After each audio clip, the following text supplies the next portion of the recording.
Seguimos para mais um programa Fluxo, onde nós falamos sobre o fluxo da vida, sobre o fluxo da odontologia.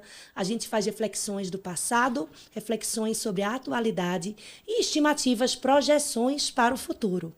Sempre focando em trazer pessoas que têm uma atuação diferenciada, uma atuação além do comum, além do básico, além do ordinário, pessoas que eu chamo de extraordinárias.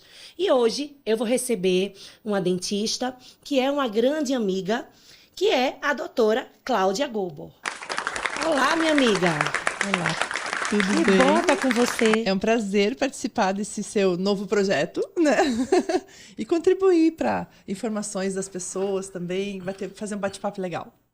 Eu fico muito feliz, porque a gente fez muitos bate-papos já, né? Presenciais, online, já tem muitos anos que eu conheço você. Acho que desde 2008. É mais ou menos isso, eu acho. Desde que eu comecei a atuar com a halitose saliva, a gente se conheceu na Associação Brasileira de Halitose e a gente vai contar um pouquinho dessa história, né? E bate-papos de trabalho, sim, mas também de amizade, de risada, né? É muito leve, é muito agradável. E você tem uma história que eu acho muito legal, não só na odontologia, coisas pessoais que eu acho que são interessantes de a gente discutir, sim, né? E eu queria fazer esse programa com você. Vamos lá. Vamos lá. Quanto tempo de atuação? Na odontologia, 35 anos, né? Então, eu me formei em 91, né? Está completando esse ano 35 anos. Na halitose, eu fiz minha especialização em 2005. Então, vai fazer agora também 21 anos, né? Só no tratamento do hálito. Como que foi isso? Você acordou e fez assim, eu vou cuidar de mau hálito. Resolvi. Como que foi esse processo? Então, em 2003, teve um congresso na cidade de Florianópolis. E lá, a doutora Olinda Tárzia fez um curso, esses cursos de congresso, acho que era de 3, 4 horas. Eu achei o tema interessante e fui assistir o curso dela. Aí, a gente ficou em contato. Na época, ela fazia, aqui, em São Paulo, um curso de final de semana, né? Onde a gente adquiria o Alimiter, né? Que é o aparelho de cromatografia gasosa. E naquele final de semana, você, entre aspas, né? Se capacitava para tratar hálito. Aí eu vim com 2 amigas, nós fizemos o curso. Compramos o aparelho, na época, em 3. Nossa, você já chegou chegando, investindo. Porque é um aparelho que hoje eu acho que tá uns $7 mil, $8 mil. Mais ou menos isso. E a gente comprou em sociedade, então era muito complicado, porque cada semana uma ficava com o aparelho. Você tinha que organizar a sua agenda. E daí, no fim, a gente acabou meio se desentendendo, porque uma queria atender, outra não, e apareciam pacientes, né? E aí a gente desfez a sociedade, eu comprei a parte delas e acabei ficando com o Alimiter. Aí em 2005, a própria doutora Olinda resolveu fazer o curso de especialização na São Leopoldo Mandic, aqui em Campinas. E aí nós fomos 27 alunos, especialistas, né, dessa época. E o que aconteceu? Ela não fez mais cursos de especialização, por quê? A doutora Olinda, né, que Deus a tem, ela infelizmente faleceu ano passado. E as 27 monografias caíram sobre ela, porque no começo ela tinha um profissional que ia ajudá-la a orientar as monografias. E isso, de certa forma, acho que desgastou muito ela, porque ela já era, né, de uma certa idade. Nossa, imagina, 27 monografias. 27 monografias. Mas, enfim, a gente conseguiu concluir o curso com sucesso, graças a Deus. E daí, desde lá, eu venho atuando com a halitose. Aí, nessa época da especialização, a gente tinha o doutor Eduardo, que era presidente da Associação Brasileira, na época era, acho que a ABPO ainda, né? Não era a ABA. E aí eu acabei me associando e desde lá estou atuando com a halitose. Então, de 2005, a gente que acho que se conhece em 2008, então é uma longa caminhada, né? Eu comecei em 2008, entrei na ABA e eu acho que eu já conheci você de imediato. Isso. Né? Ontem à noite a gente estava jantando, né? Isso. E conversando o quanto que essa área ela ajudava a gente a ter menos desgaste corporal, né? Foi uma coisa interessante. Porque quando você é endodontista, você tá lá, não é lima, é rotatório, mas você tá lá com o motor, né? Periodontista tá lá com a cureta ou com o ultrassom. E isso sobrecarrega muito, punho, coluna, né? E foi uma coincidência, eu não procurei por esse motivo, mas atuar com hálito e saliva é muito mais conversar com o paciente, orientar. A gente senta no mocho para fazer um exame, mas é muito mais a questão do birô, Isso. né? E isso traz uma possibilidade, eu acho que eu vou até muito tarde. Nem que eu vá estar, né, com 80 anos de idade, mas assim, tô lá 2 turnos por semana. Mas eu acho que dá para continuar. Dá para continuar. E você sabe, Cecília, que para mim foi bem interessante, porque eu gostava muito de fazer a parte clínica, a parte estética, principalmente. Eu fiz muitos cursos de dentística restauradora, de dentística estética. Só que daí, em 2010, eu tive o câncer de mama. E assim, por exemplo, remoção de sisos, cirurgias de sisos, eu adorava fazer. Você fez esvaziamento da cadeia axilar. de linfonodos. E isso me limitou um pouquinho, porque eu não posso ficar com o braço muito elevado, o braço direito muito elevado, senão ele incha por não ter o retorno linfático. E, de certa forma, a especialidade de halitose, né, de tratamento do hálito, ela facilitou isso para mim. Por quê? Porque eu comecei a fazer coisas que me davam menos esforço e menos problemas em termos clínicos, né? Então, hoje eu faço pouca coisa clínica. Faço restauração, clareamento, profilaxia, essas coisas eu faço. Agora, não faço mais nada de odontologia na parte clínica. Prótese, nunca fiz implante, tratamento de canal, nada. Não faço nada em relação a isso. E você trabalha todo dia? Eu trabalho só nas quintas-feiras que é o meu day off. Então você trabalha 8 turnos por semana. E você tem demanda atuando primordialmente com hálito e saliva para ocupar 8 turnos. Sim, 80% dos meus pacientes hoje em dia são hálito.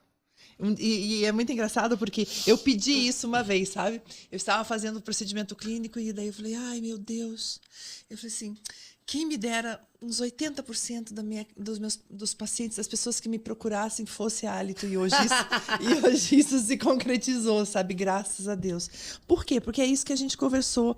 A demanda física nossa é menor, né? Então, a gente quase nem gosta de conversar, né? Então, é o bate-papo, é o convencimento. Na realidade, Cecília, eu acho assim, é o acolhimento. Vínculo. O vínculo com o paciente é algo muito forte. Às vezes o paciente ele tem um dentista, ele vai para você para cuidar do hálito e depois ele quer continuar com você.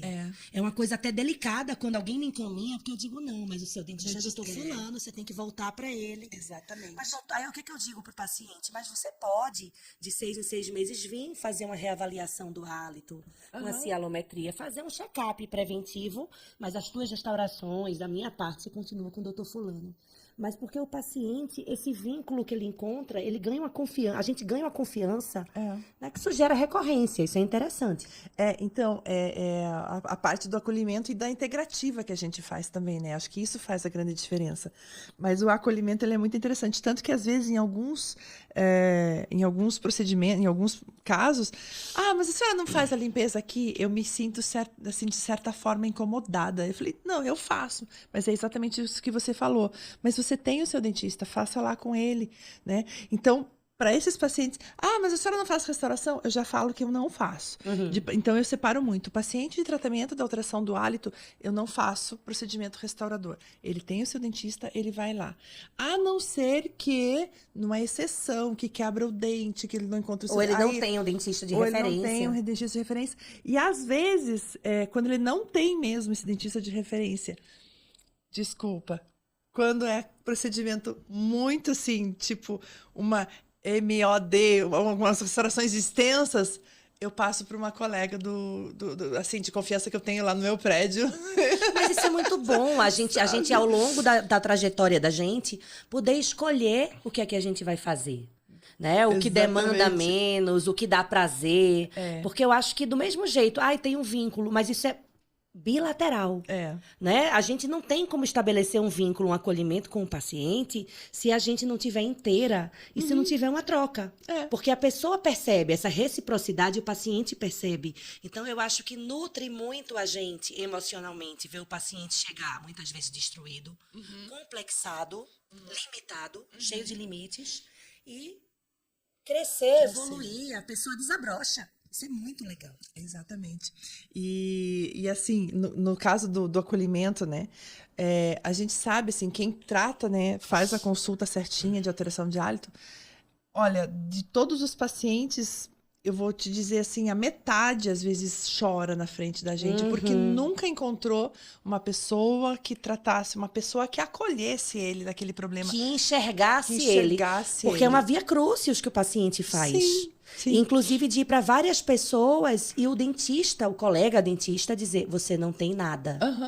E o paciente começa a ficar neurótico, a achar que ele tem câncer, ou a achar que ele tá alucinando, que tá esquizofrênico. Eu digo, não. Você provavelmente, você não tem nada em dente e gengiva. Porque, certamente, eu acredito que já veio que o colega olhou dente e gengiva, né? Normalmente, com aquela pessoa que fez a via crucis, ele chega até com a saúde periodontal legal. Mas, às vezes, o colega não está olhando. Como é que estão as amígdalas? Será que tem cripta, tem cásio? E a língua? Tem saburra? Né? Algumas questões, tem áreas retentivas, às vezes uma restauração com sobrecontorno. E é uma questão interessante que todo clínico deveria estar olhando, mas não está. Descamação de mucosa. Né? Na realidade, assim, né? Todo o dentista, seja ela clínico ou qualquer outra especialidade, na minha opinião, acho que é aquilo que a gente já conversou nos nossos encontros, né? Ele deveria fazer o exame salivar. Sim. Porque a saliva é importante para a fixação de uma restauração, para a fixação de uma prótese, seja ela total ou seja ela parcial. A saliva é importante para cicatrização, várias funções. Então, se aquele profissional vai fazer um procedimento cirúrgico, vai fazer um procedimento restaurador, o paciente tem que estar com a salivação equilibrada. A longevidade, ela depende diretamente disso. Exatamente. Eu estava escrevendo sobre isso esses dias, que fazer um procedimento num paciente com disfunção salivar, sem considerar isso, sem avaliar, sem dar orientações específicas e sem monitorar, funciona na hora. Na hora. Mas a médio prazo vai dar ruim. Entendeu? Vai manchar, vai pigmentar, vai ter infiltração em margem. Né? E às vezes a gente fica, o paciente fica assim, meu Deus, será que foi o material?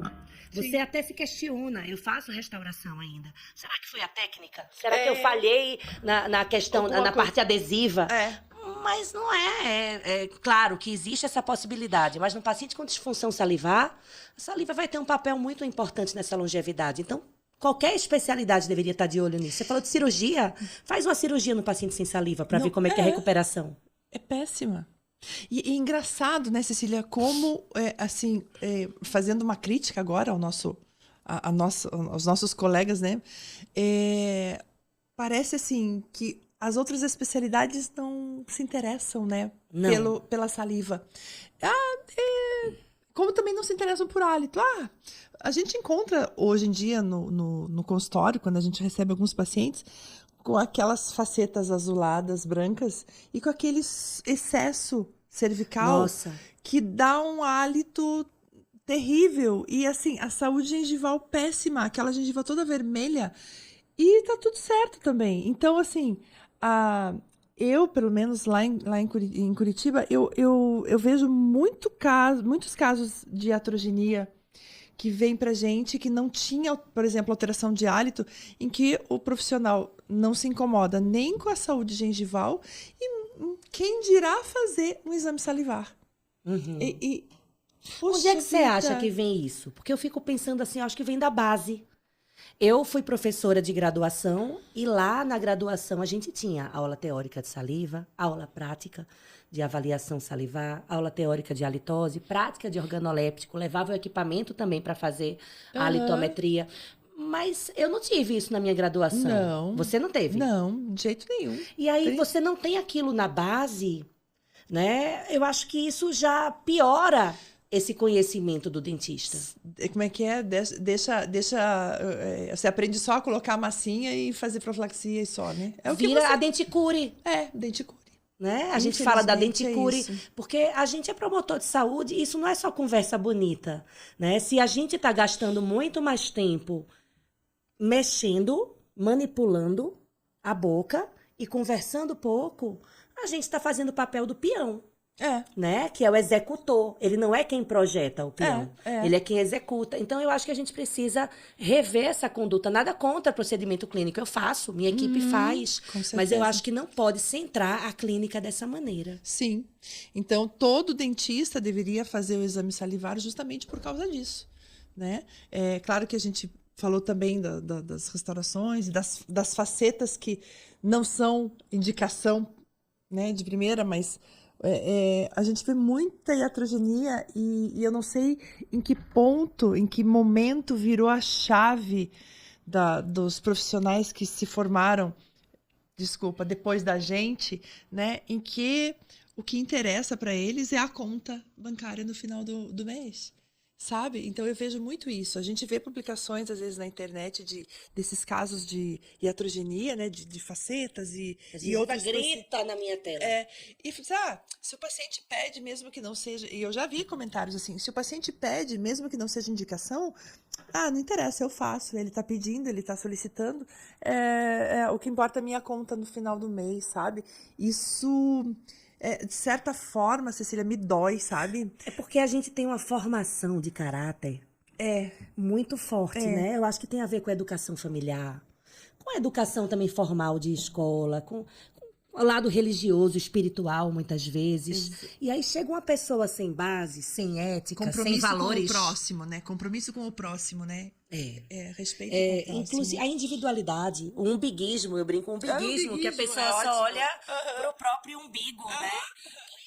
A realidade é que todo profissional de saúde precisa gostar de gente. É verdade. Ele até, vamos dizer, eu não gosto de gente, então vira legista, vira radiologista, tá tudo certo. Que não vai ter contato diretamente, vira né? Patologista, você pode gostar de biologia, de saúde e não tem que lidar com gente. Mas você vai ter contato com gente, você tem que gostar de gente. O dinheiro é importante, é super importante, é super extremamente importante, mas ele não é o fim. Eu cheguei ao cúmulo de ouvir um comentário, um paciente meu, que acho que a sobrinha que falou para ele: eu vou fazer odontologia, não criticando a quem escolhe, né, essa linha, mas eu vou fazer odontologia para fazer harmonização. Você vê. O aluno chega na graduação, Cláudia. Sim. No terceiro semestre, ele já sabe o que é que ele vai fazer. E aí ele diz que vai trabalhar com estética, que nem existe essa especialidade. Sim. Ou vai trabalhar com ROF, ou vai fazer implante. Por quê? Porque é o que dá mais dinheiro. Dinheiro rápido. E até aí, tudo bem. O que dá mais dinheiro, vírgula. Porque a concorrência também é muito grande. Né? A concorrência é muito grande. E você, às vezes, atuar numa área que a oferta é pequena. Por exemplo, hálito e saliva. Tem poucos profissionais atuando nessa área. A demanda é alta. Se você estabelece parcerias com médicos, com outros dentistas, tem uma rede social atuante, em alguns anos você vira referência na sua cidade. Sim, com certeza. Com certeza. Né? Mas, às vezes, o aluno de graduação, ele não tem essa visão global, essa visão ampla. Então, ele vai para o que é mais fácil. E aí, eu chego para o aluno e digo: meu Deus, você não pagou ainda, ou você está pagando a disciplina de diagnóstico oral, que era a disciplina que eu dei anos, que era a primeira vez que ele sentava no mocho, que ele segurava no refletor. Então, ele estava aprendendo a segurar o espelho clínico, mas já sabia a especialidade dele. E aí, eu acho que é o papel do professor, do educador, mas da gente também, que é influenciador. A gente é influenciadora digital. Você já se deu conta disso? Já me dei conta disso. Não é? Eu me incomodava quando alguém dizia: é influenciadora digital ou é blogueira, porque eu achava que era algo pejorativo. Depois eu fiquei pensando com meus botões assim: se é para influenciar, vamos ser uma boa influência? Claro. Né? Vamos ser uma boa influência para fazer a diferença. E eu queria justamente nesse sentido que você contasse um pouquinho e a gente discutir assim. A gente podia ter ficado naquela visão do umbiguismo, que eu brinquei, né? De olhar só para o próprio umbigo. Mas tanto eu fui presidente da Associação Brasileira de Halitose, uma gestão, fui vice-presidente 2, fiquei na secretaria, na parte de suporte alguns anos também. Sim. Você já foi presidente, você já atuou também em ABO, Sim. em Associação de Classe. Por que assumir um cargo que não tem salário, Então, que não dá um status absurdo, que não Então. aumenta teus seguidores, em prol da coletividade? Que utopia é essa? O que é que motiva? eu acho que o que motiva a gente é a esperança de fazer uma conscientização melhor, né, do cirurgião dentista.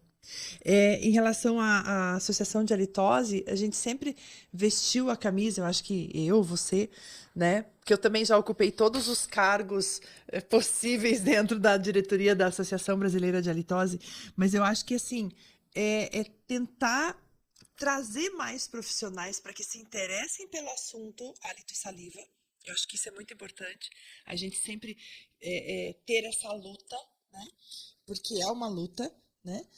E dentro da ABO, no caso a ABO Paraná, esse associativismo, a gente tem, assim, aquele, de certa forma, aquele acolhimento também. Porque nós temos também várias... Pertencimento. Isso, pertencimento. Então, você tem uma associação de classe que está ali sempre para você. Então, a gente tem vários benefícios também para trazer o cirurgião dentista mais perto. Então, nós temos, inclusive, 2 projetos sociais agora dentro da ABO Paraná. Um é o Educare. Então, uma vez por mês, todo sábado de manhã, são atendimento das crianças carentes. Né? Então, o coordenador Dentro da ABO. Dentro da ABO. Então, o coordenador do projeto Educare, eles vão em instituições, né? Selecionam as crianças ou selecionam as instituições, a instituição envia sábado, uma vez por mês, um sábado pré-determinado, e eles fazem o atendimento lá dessas crianças. Então, esse é um projeto social que a ABO faz. E agora está sendo desenvolvido pela doutora Nereida, que inclusive é a nossa secretária da atual diretoria, o STB. Não sei se você sabe o que é. Não. Sorriso do Tamanho do Brasil. Então, é um projeto a nível nacional. Ele é, assim, apoiado por uma empresa, né, de escovas e tal. Então, essa empresa, ela fornece o material e a gente tem daí a educação de higienização das crianças nas escolas. Então, No Brasil todo? No Brasil todo. Só que no Paraná, por exemplo, como a gente tem um pequeno diferencial, porque é apoiado isso pela ABO Nacional. Então, no Paraná, nós temos lá o presidente da ABO Nacional. Então, a empresa falou assim, não, aqui nós queremos um pouco mais. Então, em outubro do ano passado, teve um dia que foi feito higienização, técnica de higienização, tudo para mais de 2.000 crianças. Num dia? Num dia. Então, foram várias escolas que daí foram feitas algumas equipes, né? E ginásios lotados, assim, que foi uma coisa, assim, muito bonita. Grandiosa, né? Então, assim, assim, a gente convida os voluntários, os dentistas, era isso que eu queria chegar, né? Para fazer parte disso também. Então, às vezes, a gente tem alguns dentistas voluntários que também abraçam a causa e vêm trabalhar nesses 2 projetos junto com a ABO Paraná. E eu acho que isso acontece em algumas outras ABOs também, né, a nível do Brasil. Mas eu acho assim que tudo gera, Cecília, em termos de uma conscientização do cirurgião dentista, que não é só ficar dentro do seu consultório. Né? Você pode fazer o bem, você pode atuar de uma forma social para que você, assim, leve também o teu conhecimento para aquela pessoa que não pode estar no seu consultório, né? E é isso que a gente faz também quando a gente é convidada para fazer palestra de alteração de hálito ou de saliva, né? Eu acho que isso é uma função que a gente dá, agora trazendo para a halitose, né? Tem como missão. Então, CIPATES que a gente faz, palestras em empresas, eu acho que isso é muito importante a gente divulgar, não precisa ser para o cirurgião dentista, mas para a população que é tão carente dessa informação em relação a hálito e saliva. Não é só o cirurgião dentista que é carente, né, em relação a esse tema. Não, a população especialmente. Imagina, 32% de prevalência de halitose crônica na população mundial. Imagina. 30% de prevalência de xerostomia em adultos. Se a gente vai pensar em pessoas 50 a mais, que muitas vezes tomam vários remédios por questões crônicas de saúde, essa prevalência passa de 50% de boca seca. Mulher na menopausa, eu brinco que a prevalência é 100%. Imagina. Que é muito difícil uma mulher na menopausa não sentir boca seca, nem que seja durante o sono. Sim. Então, essas pessoas, elas podem ser beneficiadas pelo nosso cuidado e elas não sabem. Talvez por isso, né, que a gente vista tanto essa camisa de dar entrevista, né, de dar palestra gratuita. A gente se esforça muito, né, para que a população saiba que alteração de hálito e saliva tem solução, né, tem tratamento, né, ele pode não ter cura, mas ele tem solução desde que você faça um acompanhamento correto. Eu acho que isso que é a nossa função, principalmente. E é, assim, acho que já aconteceu com você e com todos que fazem parte dessa especialidade, né, que é a halitose, de atender paciente que vem com aquela sacola de exames, né? E não sei se você lembra, acho que uns 2 ou 3 anos atrás, o que a gente fez de campanha na aba. A campanha da aba foi mau hálito, uma questão social, uma coisa assim. Por quê? Porque o paciente vem com todos esses exames e muitas vezes esses exames são feitos pelo SUS e são exames que não resolvem. E está gastando recursos que, de alguma maneira, quer seja da saúde pública, quer seja do SUS, quer seja da saúde suplementar, o plano de saúde, que vive quebrando, que vive na corda bamba, ou ele tenha tirado do próprio bolso, foi um gasto irracional de recurso. Aliás, exames realizados sem medicação clara pode levar a sobretratamento. Isso é muito importante. Então. Porque imagina que dá uma alteração qualquer lá, uma alteração silenciosa, né? Uma alteração que não tinha relevância clínica. Sim. Né? Mas aquilo ali vai levar ele a tomar um remédio. Aquele remédio vai atacar o estômago, ele começa a gastrite. Aí vai tomar outro remédio. Quando você vai ver, a pessoa arrumou um bocado de problema por causa de uma alteração que está no exame complementar, mas que não trazia prejuízo algum. Muitas vezes ele estava numa faixa que não precisava de terapêutica. Sim. E vai de médico em médico, né? Aí tem isso, aquilo. E como é que é? A parte medicamentosa enorme, muitas vezes quando chega pra gente, né? Então eu acho que assim, a gente como especialista, conscientização. A minha opinião, Cecília, assim, do profissional cirurgião dentista que não liga muito para isso, eu acho que é mais difícil a gente fazer essa conscientização de hálito e saliva. Mas, assim, vamos continuar lutando para divulgar com a população. Eu acho que esse é o caminho, sabe? Porque eu lembro que em 2019, 2018, quando eu ainda era presidente da Associação Brasileira de Halitose, eu dei uma palestra numa cidade do interior do Paraná, onde tinha 250 profissionais, estudantes, né, era no congresso, estudantes e profissionais de cirurgião dentista. E ali eu expliquei o que era a associação, como que a gente trabalhava, convidei para virem fazer parte da associação, né? Porque no Paraná a gente tem muita carência desse profissional. Convidei para virem fazer parte da associação. E você sabe, na época, quantos interessados entraram em contato com a associação para fazer parte? Uma pessoa. Você já se deu conta? Pois é, você já se deu conta que você pode estar criando concorrente? Mas, Cecília, isso não me assusta. Entende? Não me assusta. Muito pelo contrário. Paraná é uma região que a gente tem carência de profissional. Então, eu me sinto assim, de mãos atadas, por exemplo, quando um paciente entra em contato comigo e ele mora a 450 quilômetros. Gente, como que eu vou ajudar essa pessoa? E muitas vezes não tem condição de vir até mim. E eu acho que, assim, já pulando um pouquinho, né? Eu acho que a teleodontologia, nesse caso, não são todos os casos que você pode, por exemplo, sugerir ou fazer uma orientação à distância. Tratamento à distância. Não, orientações preventivas a gente pode sempre, mas um paciente que está muito abalado emocionalmente, por causa do hálito, ele se beneficia muito do presencial. Na verdade, não é só oferecer, não é só fazer. Para a gente fazer essa teleodontologia, tem que ter uma estrutura e tem que ter um conhecimento justamente para minimizar essas questões, essa questão de estar numa tela, estar do outro lado de uma tela, e eu concordo que sim, não é só o que a gente oferece. Tem pacientes que funcionam melhor no presencial, que eles precisam do toque. O acolhimento. Né? Não é verdade? Eles precisam do contato físico. Né? Então, isso é uma coisa importante. Eu acho que a teleodontologia ela não vem substituir Ela o vem atendimento ajudar. presencial, ela vem complementar.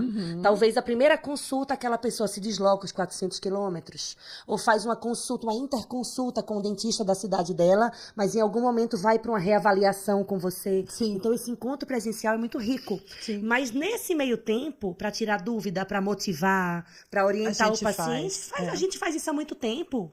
De pegar o telefone e fazer um meet, conversando. Gente, há mais de 10 anos que a gente faz isso, sem dar nome aos bois. Né? Mas ela não vem substituir nem a proposta, ela é complementar. Complementar. Tem alguns pacientes que vêm de longe e que daí a gente acaba atendendo e que a gente faz esse acompanhamento daí por teleconsulta, assim, para ver, né, acompanhar de certa forma, né? Mas é muito engraçado, e hoje a gente sabe disso, que o paciente gosta do presencial justamente por causa do acolhimento, né? Eu tive um caso agora no final do ano que a moça, né, enfim, ela trabalha no RH de uma empresa. E desde a pandemia, ela usava máscara. Até hoje. Olha, eu até emociono só de lembrar. E quando chegou em novembro, ela vinha para retornos mensais, né? Quando chegou em novembro, ela pegou e me falou assim, doutora Cláudia, eu fui numa reunião sem máscara. Então, assim... Talvez quem está de fora não tenha noção da prisão que essa paciente vivia. Você se emociona, eu me emociono também, de verdade, porque são muitos anos que a gente faz isso. Teve um paciente que falou uma coisa para mim, ele sentou na cadeira e ele olhou para mim e fez assim, mau hálito é uma prisão sem muros. Quando eu vi aquilo, Arrepia. Eu fiz, meu Deus, é uma prisão sem muros, a pessoa está presa em si mesma, uma incapacidade de se relacionar, de mostrar a competência dela profissional. É uma incapacidade de se relacionar de todos os âmbitos. Limita demais. E quando a pessoa supera essa questão, ela se liberta. Então, isso é muito, muito legal pra gente. Eu acho que o ganho subjetivo a gente recebe dinheiro, a gente é remunerado por esse tratamento, mas o ganho subjetivo é imensurável. E essa paciente, ela foi... E daí, no final do ano, ela faz corridas e tal. E daí, ela escreveu pra mim um texto. Ela falou assim, doutora Cláudia, sabe que eu não sou muito de escrever, mas eu não sou muito assim de falar, mas eu escrevi um texto pra senhora e eu vou ler. Aí ela pegou o celular e começou, né? Doutora Cláudia, desejo a você um excelente final de ano e tal. Obrigada por me devolver a confiança de saber que mesmo uma coisa que não tem cura, né, mas tem tratamento, me devolveu a vontade de viver e tal. Então, assim, quando ela leu, olha, eu arrepio só de lembrar, quando ela leu aquilo para mim, a gente se sente tão grata por saber que a gente está ajudando a pessoa. É uma transformação de vida, na realidade, né? Então, e aconteceram várias outras situações com pacientes em que, assim, a gratidão que eles têm pela gente por devolver uma vida normal. Nossa, Cecília, daí eu fico assim, eu escolhi a especialidade certa. Sabe? É emocionante. E daí eu já fiquei pensando assim mais pra frente, né? Como que vai ser mais tarde? Porque vai chegar um dia aquilo que a gente vai ter que parar um dia. Mas assim, eu vou repetindo, que é pra ver se eu acostumo, se eu vou, assim, se isso vai entrando. Isso. Né? Um dia a gente vai ter que parar, não é agora. E daí eu fico pensando, né? Eu falei assim, gente, esse acolhimento... Porque pensando assim, agora, espiritualmente falando, eu sou eternamente grata por ter escolhido essa especialidade e por ter a possibilidade de ajudar essas pessoas. A gratidão que eu sinto por ter escolhido essa parte, Cecília, nossa. Então, assim, eu me sinto grata por poder modificar levar a pessoa a ter uma vida normal. Eu acho que isso é o que assim me Te move. me move e assim me realizou na profissão. Sim. Sabe? Então, e pena que os outros cirurgiões dentistas não atentem para esse detalhe, né? De você ajudar um ser humano a levar uma vida normal. Mas a gente Acho está que isso é falando mais sobre gratidão. isso, a gente está falando sobre isso, eu acho que já pode despertar essa consciência em vários colegas, né? É uma coisa que é interessante. Eu acho que essa gratidão é tanta, eu já agradeci muito a Deus e ao universo, Sim. que a gente não se importa de criar concorrentes, né? Você fazendo campanha, dando aula, você também é professora, Sim. né? Eu também dando aula no online. Eu sei que eu vou criar concorrente, mas a demanda é tão Tão grande. significativa, a oferta é tão pequena. Outra coisa, quando você atua numa área que só você atua naquela área, a impressão que dá para o paciente é que aquilo é difícil, é muito difícil. O tratamento vai ser muito difícil, ele não vai dar conta. Ou que aquilo é irrelevante. É uma coisa importante. É. Ter mais pessoas traz à tona essa relevância. Sim. Então, essa parte do interesse das pessoas, né? Quanto mais a gente conscientizar, melhor seria para trazer profissionais que tratem, né? Então, é a nossa eterna luta em relação ao hálito, né? A nossa eterna luta. Deixa eu te conversar outras coisas com você que eu acho que vão além da odontologia. A coisa vai ficar séria agora.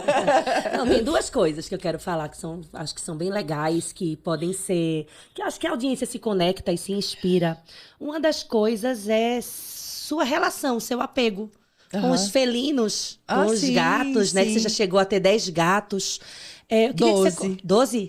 Os 12 discípulos da Cláudia, os 12 apóstolos, né? Sim, Mas sim. eu queria que você contasse um pouquinho sobre isso, e inclusive como isso influencia, como isso mudou a sua forma de cuidar. Porque isso é afetividade. A questão do animal, inclusive da causa animal, né? Porque você não só cria, mas você é ativista. Sim, sim. Conta um pouquinho. Então, eu conheci em 2008, 2007, 2008. A gente morava perto de um cemitério lá em Curitiba. E aí a gente começou a ver alguns gatos na porta. Aí a gente descobriu que o pessoal Colocava comida. desovava gatos dentro do cemitério, abandonava lá. E aí a gente começou a alimentar os gatos, né? Entrava no cemitério para alimentar os gatinhos e alguns eram bem ariscos. E aí eu conheci lá o Beco da Esperança, que as meninas estavam tentando resgatar todos os gatos de lá e levar para o abrigo. É uma ONG. É uma ONG. Então, a ONG lá em Curitiba, que a gente auxilia, que a gente ajuda, ela tem mais de 650 animais. Então, a gente faz bingos a cada 2, 3 meses para arrecadar fundos. Existe um bazar. E daí eu já envolvo os pacientes juntos, Cecília, porque eu falo assim, se tiver qualquer coisa para doação, deixa na portaria do meu prédio que eu pego e levo. Então, no bazar, toda a parte de roupa, tudo que você não usar dentro da sua casa, a gente arrecada para levar para o bazar para reverter em ração, remédio e manutenção do abrigo. Então, cada 15 dias eu vou com o carro cheio para lá e deixo as coisas lá no bazar. E 12 gatos de 12, acho que na época só tinha 2 que não eram do abrigo. Que foi assim, a gata engravidou e tal, e eu acabei pegando um filhote de alguma amiga, alguma coisa assim. Mas a maioria a gente fala que é resgato, né? Então é tudo resgato lá em casa. E agora, atualmente, a gente está com 6, né? A intenção é diminuir, né? Porque eu acho assim que numa certa época da vida eu fui um pouco exagerada com os 12. Talvez tenha passado um pouquinho da... Né? Mas assim, acho que ficar com uns 2 ou 3 para poder também ajudar mais o abrigo, assim, em termos financeiros também. Você pode ajudar de outras maneiras. Exatamente. Então, não é pegar todos os gatos que você adora lá no abrigo. Então, a gente tem também um serviço de apadrinhamento, sabe? Mensal.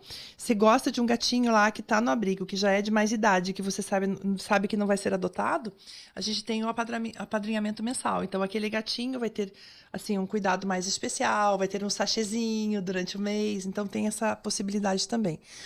Mas, enfim, de certa forma, eu exerço também esse cuidado e essa, entre aspas, maternidade dos filhinhos, né?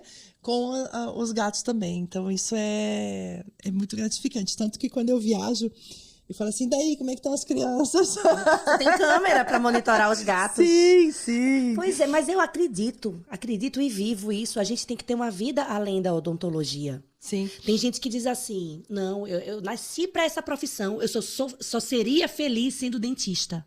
Eu sou muito feliz com minha profissão. Sim. Mas se eu não pudesse ser dentista, eu ia fazer outra coisa.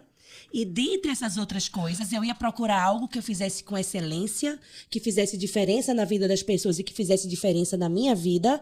E eu ia seguir, porque eu acho que a gente não é limitado para ser feito de uma coisa só. Eu tenho pena, Cláudia, quando eu vejo alguém dizer assim, não, eu não me vejo fazendo outra coisa. Pois eu me vejo. Eu seria uma paisagista, eu amo jardim, eu seria cozinheira.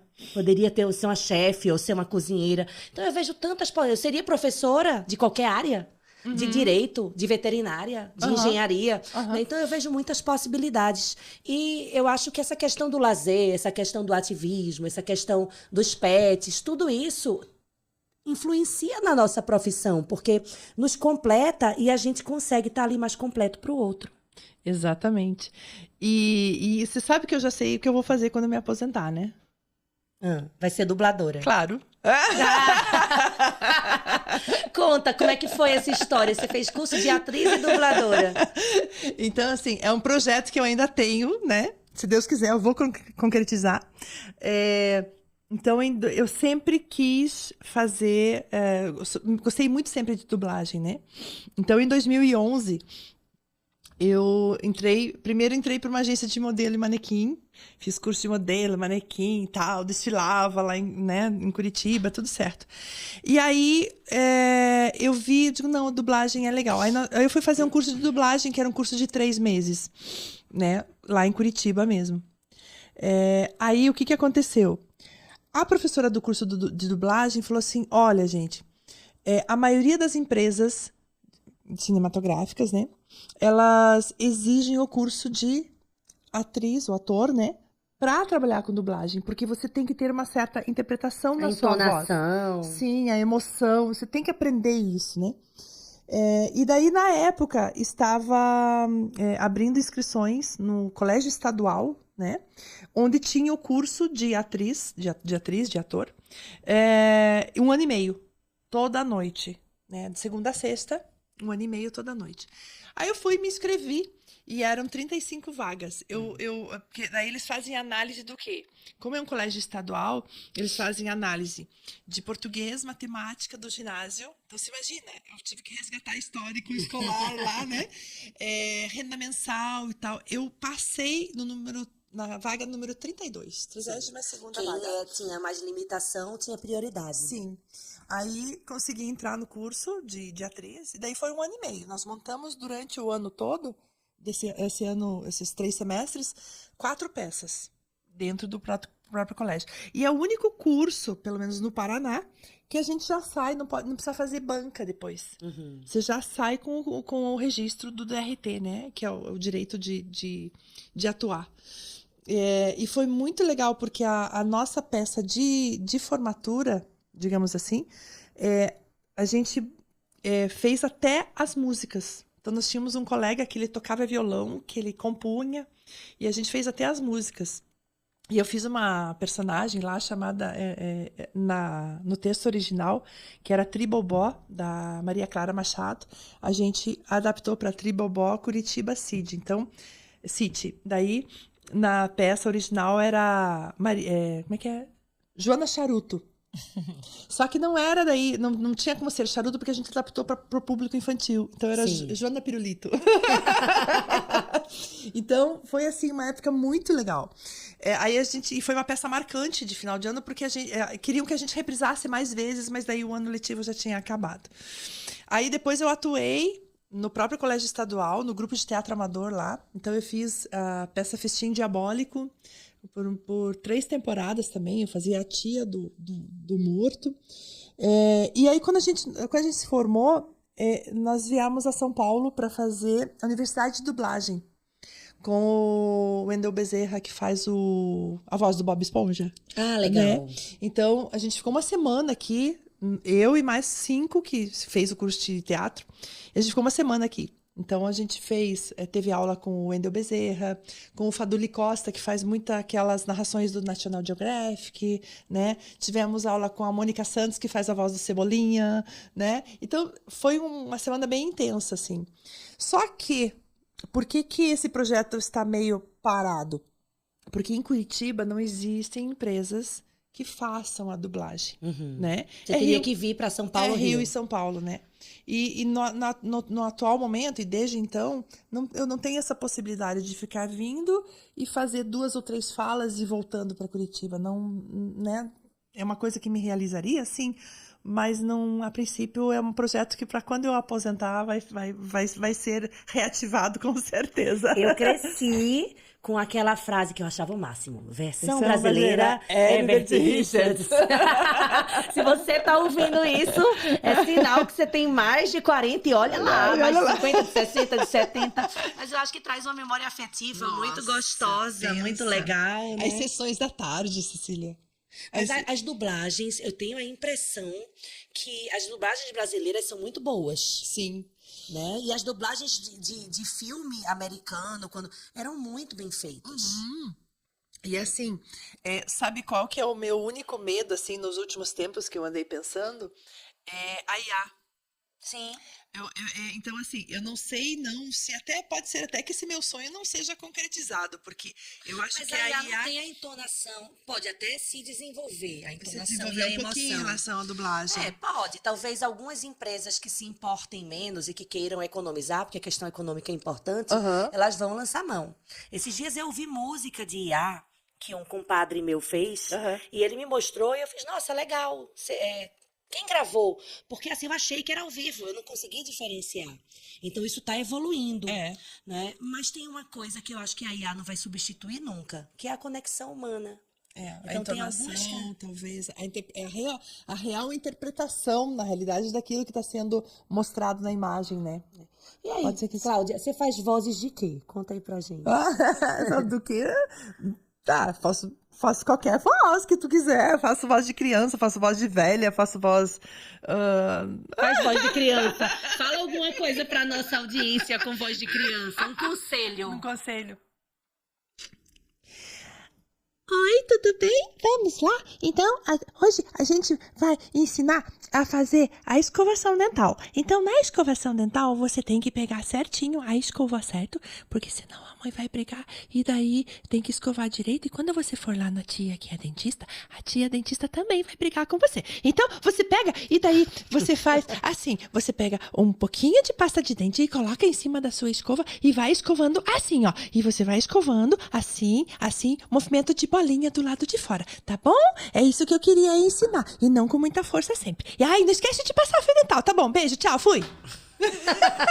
É legal, porque você faz realmente cochicha, tem hora que se empolga. Isso é muito legal, muito legal.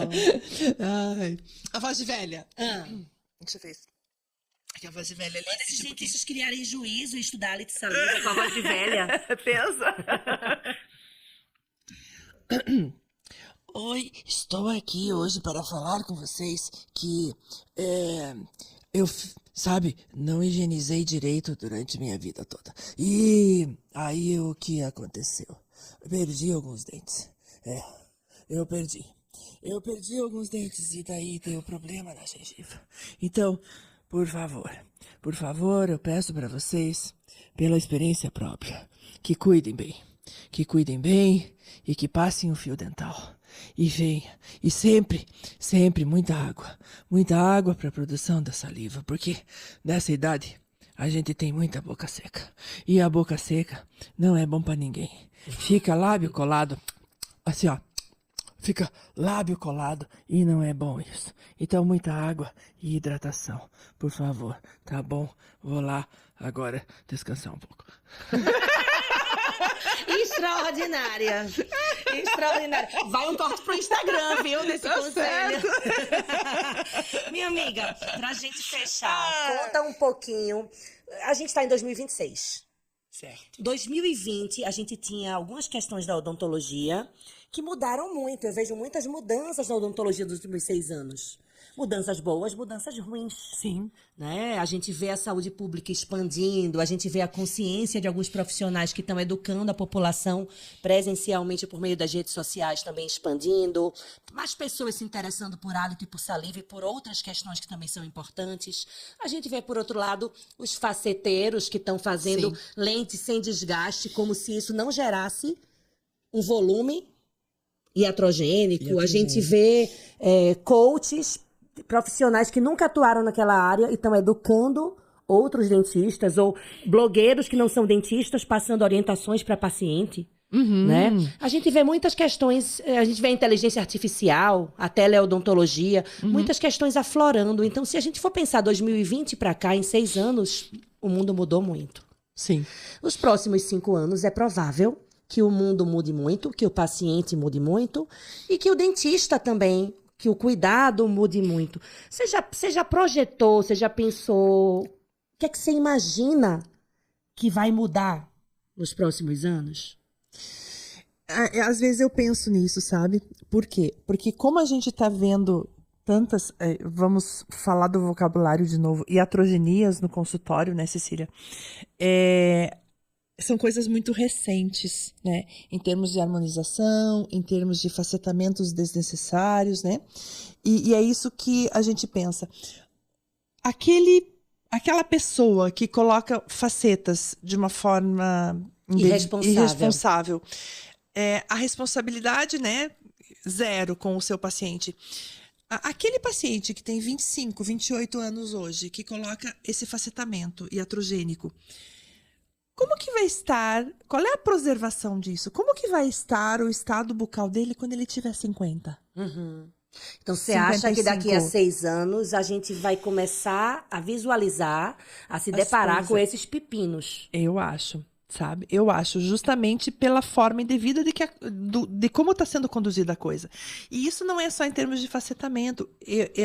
Eu não entendo muito, mas assim, olhando de fora, eu acho que a Hoff também vai sofrer com um pouquinho em relação a isso. Quem é bom, quem é ético, quem faz as coisas com critério. Ética, exatamente. Né? Quem faz com critério, talvez pague o preço de uma desmoralização, de uma desvalorização. Isso. Por culpa de quem atua dessa forma antiética, sem escrúpulos. De quem só faz odontologia para fazer harmonização.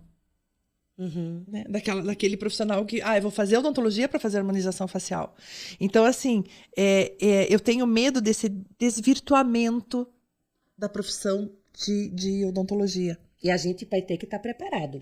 Sim. Preparado para comunicar isso com o paciente, sem desvalorizar a odontologia, Exatamente. sem estar apedrejando o colega, porque eu acho que não adianta olhar para o passado. Sim. Né? Mas como é que eu vou comunicar isso? Inclusive, comunicar para sensibilizar para o paciente corrigir. Vai ter que estar preparado também para corrigir, para reverter, embora nem tudo seja reversível. Depois que o esmalte foi embora, é insubstituível. E né? às vezes o paciente não tem consciência disso. Não. Né? Ele acha que é só tirar ali e vai ficar tudo como era antes, e muitas vezes não é. Né? O profissional que fez, muitas vezes não explica isso para o paciente. Né? Ele fala, tá tudo certo.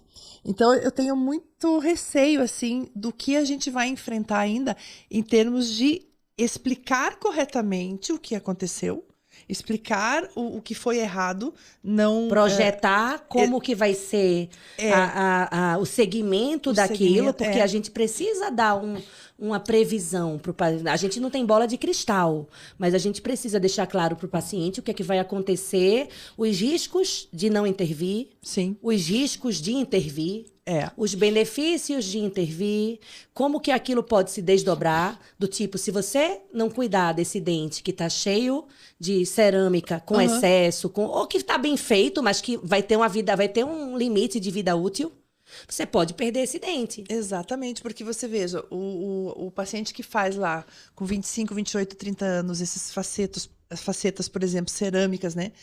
Teve um desgaste, né? Em termos de esmalte e tudo. É aquilo. Como é que a gente vai lidar com isso daqui a 20 anos? Eu acho que a gente já vai estar aposentado. Eu acho que não, mas vamos lá. 20, 30 Eu acho que a anos. gente vai fazer outro podcast. Então, com certeza. Mas assim, a gente vai ter que saber lidar com esse tipo de situação também. Então, o que eu penso em relação a isso? Nós vamos ter que ter cada vez mais consciência assim, para a gente ajudar esse paciente também. Então, veja, não vai ser só uma ajuda em relação ao que a gente já conversou, em relação a hálito, em relação à saliva. Não, eu acho que vai ser também em relação a procedimentos iatrogênicos. Já e vai aumentar. E vai aumentar. Porque é aquilo, é o dinheiro fácil que, infelizmente, o cirurgião dentista às vezes procura e não pensa no indivíduo que ele está atendendo. Se fosse a filha dele, exatamente, ou a mãe dele, ele faria. Exatamente. Eu me pergunto sempre isso. Se fosse a sogra, ele faria. Eu amo minha sogra, tá? Beijo, sogra. Não, a questão não é essa, mas de verdade, se fosse a filha dele ou a mãe dele, ele faria? Certamente não. Né? Então, eu acho que é uma pergunta que a gente precisa se fazer sempre. Sim. Mas, minha amiga, que bom estar aqui com você. É sempre bom. O tempo passa, o tempo corre. Tá dando quase uma hora. Né? Eu vou deixar você com as palavras finais. Se você quiser mandar um recado para nossa audiência, tá? Fica à vontade. Então, agradeço também você pelo convite. Adorei essa horinha aí de bate-papo. Então, o que a gente assim, sempre preconiza, né? Prevenção sempre. Saber que alteração de hálito, alteração de saliva, ela tem solução, ela tem tratamento. Procura um profissional capacitado se você sente essas alterações, porque é uma coisa que, às vezes, altera o seu dia a dia, altera o seu relacionamento pessoal, o seu relacionamento profissional, o seu relacionamento sentimental, e isso tem tratamento e tem solução. Alteração de hálito e saliva, a gente costuma dizer assim, ela não tem cura, né? Ela tem tratamento, ela tem solução. E você sabe que às vezes a gente fala assim, não tem cura, o paciente se assusta. Não. Tem controle. Tem controle. Igual a obesidade, igual a hipertensão, tem controle. Isso, é o controle. Então, assim, tem controle e tem solução. Então, é isso que a gente queria deixar bem claro. Procure o profissional capacitado, profissional especialista nesses quesitos, para você levar uma vida normal, levar uma vida plena e que você se sinta bem em qualquer situação, em qualquer ambiente. Eu acho que isso que vale a pena. É sempre viver bem e com alegria e com gratidão sempre a Deus. Perfeito, minha amiga. Acho que não podia ter encerrado de melhor maneira. Obrigada. Adorei, adoro. Na verdade, é sempre um presente encontrar você, você sabe disso. A minha recíproca é verdadeira, pode ter certeza, minha querida. Sempre um presente, né? Deixo um grande abraço para vocês, né? Que a gente possa estar fazendo essa reflexão. Né? Sempre eu vou procurar trazer pessoas que, como eu disse, são extraordinárias, pessoas que têm uma visão além da odontologia, uma visão além dos dentes, pessoas que contribuem para a sociedade, para fazer a gente pensar, para fazer a gente refletir. Né? E fico feliz que você chegou com a gente aqui até o final. Então comenta, compartilha, divulga um pouquinho esse episódio para os seus amigos, para as pessoas que você considera relevantes, porque isso vai fazer esse recado chegar adiante. No mais, espero você no próximo episódio. Beijo!